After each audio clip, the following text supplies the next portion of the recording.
안녕하세요 여러분, 도쿄변식입니다.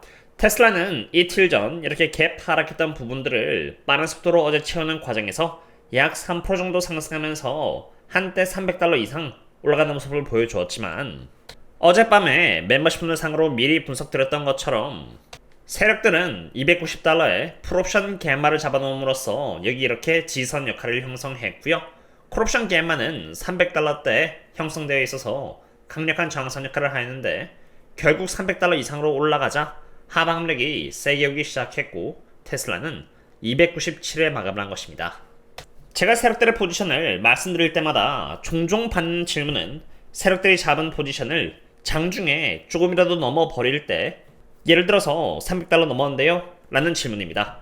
멤버십분들 상으로 제가 거의 매일 말씀드리기 때문에 멤버십분들께는 오해의 여지가 없습니다만, 다시 한 번 더 말씀드리자면은 풋옵션과 콜옵션의 지선과 저항선은 장중에 돌파해버리면은 깨진다의 의미가 아니라 지선 이하 혹은 저항선 이상으로 올라가게 되면은 그때부터는 하방압력 혹은 상방압력이 세게 가해지기 때문에 다시 범위 안쪽으로 회귀하는 현상을 겪게 된다는 것입니다. 즉 세력들이 어디 쪽에다가 콜옵션 갬마의 포지션을 잡아뒀는지를 알고 있기 때문에 주가가 $300 이상 올라간다고 해서 혹해서 사버리는 그런 일은 예방할 수 있는 것입니다. 물론 이렇게 표기된 여기 콜월을 뚫고 올라갈 때도 있습니다. 그런 경우에는 호재가 갑자기 터지면서 콜월을 뚫고 올라가 버리면서 마켓메이커가 델타 해칭을 하는 과정에서 갬마 스퀴즈가 생기는 것인데, 어제의 경우는 테슬라에게 특별한 호재가 따로 없었기 때문에 확률적으로 290에서 $300 안에 움직일 확률이 높았으며, 더더욱 300을 넘기는 것은 힘들겠구나 하고 생각할 수 있는 것입니다. 그럼 반대로 매수하기에 좋을 때에는 언제인가라고 물어보실 수 있는데요. 그것은 당연히 세력들이 콜옵션 갬마의 포지션을 이렇게 위쪽으로 상향 조정시켰을 때입니다. 그럼 천장이 더 높아진 셈이기 때문에 주가가 올라갈 수 있는 여지는 더 생기는 것이고요. 매수를 한다고 했을 때도 적어도 옵션에 의한 저항선은 없겠구나라고 하고 마음 편하게 대응을 할 수 있는 것입니다. 그럼 이제 중요한 것은 장이 끝나고 세력들이 또 어떻게 포지션을 잡았는가인데요. 그 부분은 제가 오늘 오전에 여기 이렇게 다시 되돌아간다라는 글에서 자세하게 해석을 해놨으니 관심 있으시다면은 여기 고정 댓글을 통해서 네이버 프리미엄 컨텐츠나 신사학개미 텔레그램을 참고해주시면 좋을 것 같습니다. 테슬라는 현 시대의 패러다임을 바꿀 수 있는 로보택시를 운행하기 시작했고요. 옵티머스 로봇을 개발하고 있는 만큼 장기적인 성장률이 훼손되지 않고 그대로 이어진다라면은 여기 2024년과 2025년의 마이너스 성장률은 사실 그렇게 큰 문제가 되지 않으며 오히려 기회로 만들어낼 수 있다고 봅니다. 그렇기 때문에 투자로서 갖춰야 하는 중요한 자세는 언제 테슬라의 주가가 올라갈까라고 계속 조바심을 갖는 게 아니라, 항상 저희들 주변에 있는 많은 노이즈 속에서도 정작 테슬라의 펀더멘탈은 문제가 없는가를 확인하는 것입니다. 그렇기 때문에 제가 테슬라에 대한 성장률 지표들을 최대한 자주 확인하면서 저희 멤버십분들께도 적어도 주말마다 한 번은 공유드리려고 하고 있는데요. 여러가지 노이즈가 지금까지 있습니다만 여전히 테슬라는 26년을 시작으로 턴어라운드 해서 매년 좋은 성장률을 보여줄 것이라고 예측이 되고 있는 상태이기 때문에 이러한 수치들에서 큰 변화가 없다라면은 테슬라의 장기적 주가 전망 또한 문제가 없다라고 할 수 있는 것입니다. 아직 2025년 2분기의 실적이 발표가 되지 않은 상태이기 때문에 테슬라의 장기적 전망에는 큰 변화는 예상되지 않고 있고요. 그럼 이제 중요한 것은 지금부터 실적 날까지의 테슬라 주가 흐름입니다. 장기적으로 로보택시와 옵티머스 로봇으로 테슬라의 미래는 밝다라고 생각되지만, 여기서 어떠한 과정을 거쳐서 가냐에 따라서 대응하는 방법이 달라지고 그 대응을 통해서 내가 모을 수 있는 테슬라의 수량 또한 달라지기 때문에 제가 매일 테슬라의 흐름을 체크하고 있는 것인데요. 2025년 2분기 테슬라 실적인 7월 23일 결과에 따라서 테슬라의 주가는 상승이냐 하락이냐 이렇게 나뉠 수 있겠지만, 실적 전후 기준으로 테슬라의 주가가 향하는 방향성은 사실 지금은 그렇게 좋은 편은 아니라고 봅니다. 이것은 테슬라의 주가 흐름과 월가에서 평가하는 테슬라의 평균 목표 주가인데요. 목표 주가인 빨간색을 기준으로 위에 있으면은 고평가이고요, 아래에 있으면은 일반적으로 저평가입니다. 지금 월가에서 테슬라에게 주고 있는 평균 목표 주가는 $298로 지금 테슬라가 $297이기 때문에 딱 적정 주가라고 할 수 있겠지만, 과거의 주가 흐름을 트렌드를 봤을 때 관성의 영향을 받다 보니 고평가에서 적정 주가로 가게 되면은 저평가의 영역까지도 더 내려간다는 것을 심심치 않게 여기 이렇게 볼 수 있습니다. 지금 이 상태에서는 총 두 가지 시나리오를 확률적으로 미뤄볼 수 있는데요. 첫 번째는 고평가에서 적정 주가까지 내려온 관성이 더 추가로 이어지면서 주가는 추가로 이렇게 하락하는데 애널리스트들의 평단가는 계속 298달러 유지 혹은 상향 조정이 되면서 2021년 5월 때와 같이 저평가가 되었다가 이렇게 빠르게 반등하는 케이스이고요.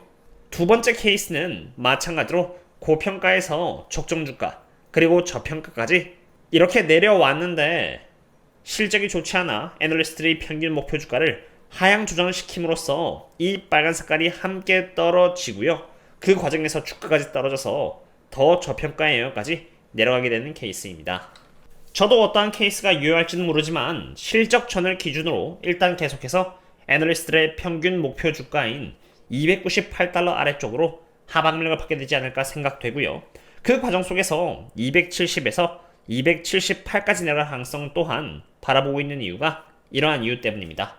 물론 테슬라의 주식을 바이앤 홀드하고 있는 입장에서 그렇게 되지 않고 300 이상 빠르게 회복해준다면 더할 남이 없겠지만 이미 주식을 갖고 있기 때문에 지금 같은 상황 속에서는 1차적으로 298달러 언더 있는 상황을 그려야 하고요.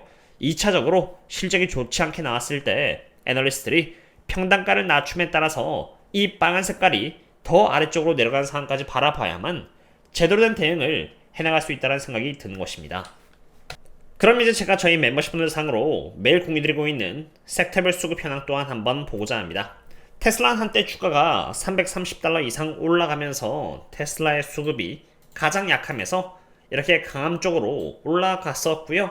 2025년 2분기에 출고량이 잘 나오면서 가장 강함을 노려볼 수 있는 상황이었는데 아쉽지만 테슬라가 위치한 XLY ETF는 빠르게 이렇게 가장 약함 쪽으로 지금 꺾은 상태입니다.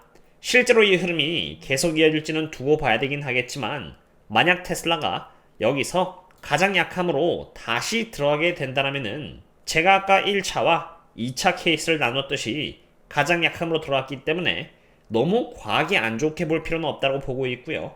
가장 약함 속에서도 테슬라가 어디 쪽에 위치해 있냐에 따라서 대응을 하면 된다고 봅니다. 예를 들어서 테슬라가 가장 약함의 구간 속에서도 중간까지 내려왔을 때 저는 한번 매수할 계획을 갖고 있고요. 그리고 가장 모서리 부분까지 이렇게 또 내려왔을 때 또 한번 대응하는 식으로 계획을 하고 있는데 이렇게 나눈다라면은 당연히 밸류에이션 관점에서 저평가할 때 사는 것이고 센티멘탈 관점에서도 매우 약할 때 사는 것이기 때문에 좋은 가격대에 테슬라 주식을 산다고 할 수 있는 것입니다. 참고로 이러한 상태에서 여기 보잉은 방향을 꺾지 않고 강함에서 가장 강함으로 계속 가고 있는 상태인데요.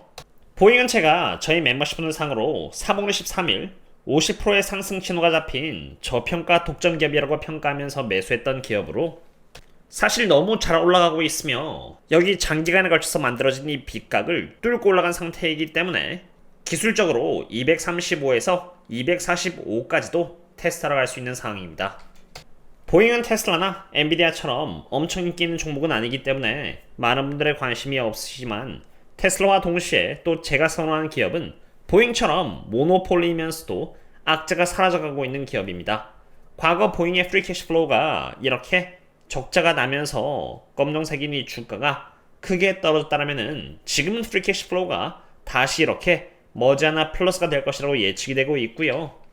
항공기 출고량 성장률인 빨간색은 문제없이 계속 상승을 이어나가고 있기 때문에 주가 입장에서도 상승하지 않을 이유가 없기에 계속 투자를 하고 있다고 보시면 됩니다.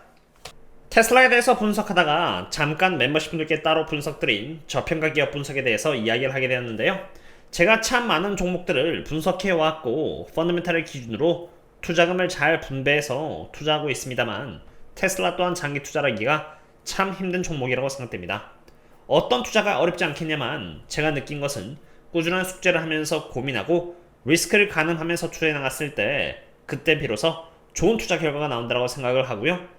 일론 머스크는 지금까지 너무나도 많은 불가능해 보이는 것들을 현실화시켜 나가고 있는 CEO인 만큼 로보택시와 옵티머스 로봇을 상용화시키면서 패러다임을 바꿀 것이기 때문에 결국 미래는 정해져 있다고 생각이 됩니다. 일론 머스크는 CEO로서 저희들에게 그런 결과물을 가져다 줄 것이라고 생각을 하고 있고요. 투자로서 중요한 것은 그 지점까지 가는 과정 속에서 필연적으로 따라올 수밖에 없는 변동성을 이용해서 만약 일론 머스크가 성공해낼 수 있다고 생각이 된다면 최대한 저렴하게 수량을 모으는 것일 텐데 그것을 하는 방법은 결국 치밀한 숙제밖에는 없다고 생각이 됩니다. 왜냐하면 결국 저희들이 투자할 수 있는 자금은 유한하기 때문입니다. 꾸준히 저와 함께 숙제를 하면서 투자를 하기를 희망하신다면 여기 네이버 프리미엄 컨텐츠에서 테슬라 리서치 부분을 참고해 주시면 좋을 것 같고요. 오늘의 방송은 여기서 마치도록 하겠습니다. 도움이 되셨다면 구독과 좋아요 부탁드리고요. 그럼 다음에 또 만나요. See you later.